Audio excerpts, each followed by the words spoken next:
परमात्मा पर विश्वास रखो, जो वो करते हैं वो सही करते हैं। एक समय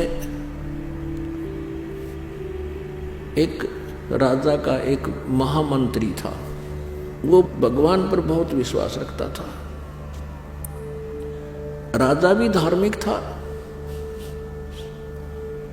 लेकिन उस महामंत्री का विश्वास परमात्मा पर अलग ही था। दूसरे जो मंत्रीगण थे वो उस महामंत्री से बहुत ईर्ष्या रखते थे।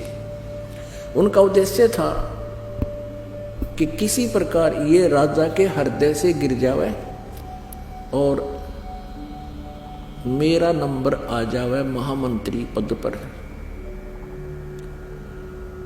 तो एक व्यक्ति ऐसे उसकी निंदा चुगली करते रहते थे, कोई ना कोई दाव लगाए रहता था। एक दिन राजा अपनी तलवार की धार चेक कर रहा था, वो कितनी तेज है, ऐसे स्वाभाविक निकाल कर अन्य हाथ से ऐसे देखते हैं जैसे ये नाई उस तरह देखा कर। उधर से वो बातें भी कर रहा था और साथ में उनके मंत्री महामंत्री खड़े थे। उसका ध्यान रहा नहीं, राजा की उंगली कट गई, अलग होगी, दूर जा गिरी। और वो राजा ने कहा, ले भाई बड़ा बुरा हुआ है, तो मेरी तो उंगली कट गई। तो महामंत्री ने कहा कि राजन बहुत अच्छा हुआ, परमात्मा जो करता है वो अच्छा ही करता है, अच्छा ही हुआ। अब उस राजा का कुछ तो दर्द हो रहा, और कुछ ही वो चुगलखोर पहले उनको कहते थे कि ये आपका वफादार नहीं है। राजा को वो बात ध्यान में आ गई कि ये तो मेरा शत्रु है, मेरी उंगली कटी नहीं होगा, बहुत अच्छा हुआ। राजा ने कहा दूसरों को कि इसको कैद में ठोक दो, और जो चापलूस था वो महामंत्री बना दिया, जो उस भगत की निंदा करया करता था। कुछ दिनों के बाद राजा की उंगली ठीक होगी, ठीक का मतलब कट तो गई वो, लेकिन वो जख्म भर गया, जो शेष टूंड सा बचा था इतना, बाकी सारी कट चुकी थी। राजाओं की फिर एक व्यवस्था होती है, वो शिकार खेलने जाते हैं, जंगल में शिकार खेलने जाते हैं, इन मृगों को मारते हैं। अब राजा और वो महामंत्री जो नया चुना था, और भी 20-30 उसके सैनिक 50 चले गए। राजा और महामंत्री जंगल में अकेले रास्ता भूल गए।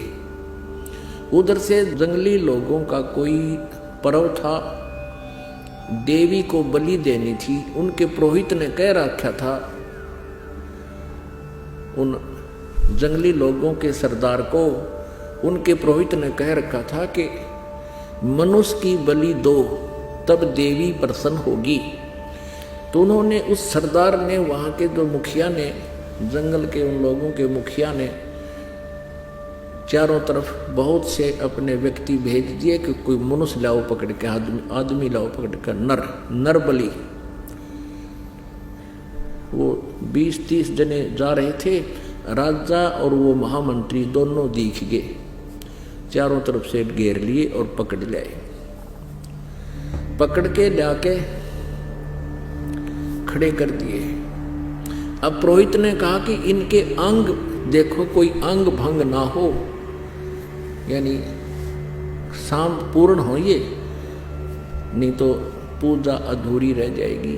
काना ना हो, लंगड़ा लूला ना हो, हाथों की उंगलियां पूरी हो। अब वो लागे फिर उसकी चेकिंग करने, वो निरीक्षण करके देखा कि एक आदमी की उंगली कट रही है, ये उंगली नहीं है। पुरोहित ने कहा कि इसकी बलि नहीं स्वीकार होगी। वो राजा तो छोड़ दिया, वो दूसरा पूरा था, वो चापलूस ने बोला जी ये ओके है कि इसको कर दो काम, वो काट दिया। वो चापलूस तो कर दिया काम, वो काट दिया, राजा बच गया। अब राजा ने तो वहीं से स्पीड ठोक दी और पहुंचा घर पे। आते ही सबसे पहले उस महामंत्री को जो कैद कर रखा था उसको खोला और सीने से लगा कि भाई मुझे क्षमा करना, मेरे से बहुत भूल बन गई, आपको मैंने जेल में डाल दिया। आपने जो शब्द कहा था उस दिन कि आपकी उंगली कट गई, बहुत अच्छा हुआ, मुझे बहुत दुख हुआ था आपकी बात का, लेकिन आज मेरे साथ वो घटना घट गई कि आपका वचन सही था, कि ये बहुत अच्छा हुआ। अब राजा समझ गया, राजा को पता लग गया कि मेरी उंगली कटने से मेरी मौत बच गई, मेरा जीवन बच गया, नहीं तो मेरी जान जानी थी।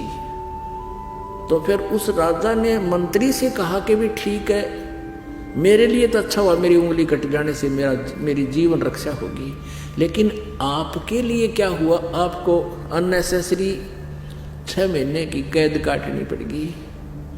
अब वो महामंत्री, भूतपूर्व महामंत्री कहता है कि मेरी भी जान बच गई ना, आज तेरे साथ मैं होता और मेरी जान जाती, 6 महीने की कैद में मेरा भी जीवन रक्षा होगी, ये भी बहुत अच्छा हुआ। तो पुण्यात्माओं, ये भले ही कथाएं हों और भले ये सच्चाई है, लेकिन ये विधान परमात्मा का ऐसा ही है, हमने इसको सत्य ही मानना पड़ेगा। तो किसी के साथ कोई ऐसी घटना घट भी जाती है तो इन परमात्मा के जो दिए हुए फार्मूले हैं, इनको तुरंत अप्लाई कर लिया करो अपने माइंड में, 90% टेंशन खत्म हो जाएगी। और फिर रिजल्ट देखना परमात्मा का। कहते हैं दुआर धनी के पड़ा रहे और धक्के धनी के खावे, 100 काल जगजोल ही पर द्वार छोड़ नहीं जावे। एक ये फार्मूला है।